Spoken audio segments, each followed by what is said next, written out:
জাহান্নামের অবস্থা এত ভয়ঙ্কর হবে, জাহান্নামের ভেতরে লক্ষ লক্ষ কোটি কোটি কাফির মুশরিককে দেওয়ার পরেও জাহান্নাম বলবে হাল মিন মাজিদ, আরো আছে নাকি, আরো দাও।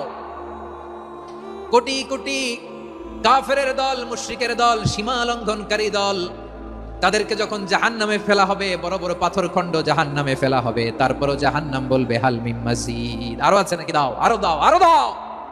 আমার ক্ষুধা নিবারণ হয় নাই। জাহান্নামে তো উত্তপ্ত হবে, জ্বলন্ত হবে, ভয়ঙ্কর হবে। জাহান্নামের এক অংশ আরেক অংশকে খেয়ে ফেলবে। আল্লাহু আকবার।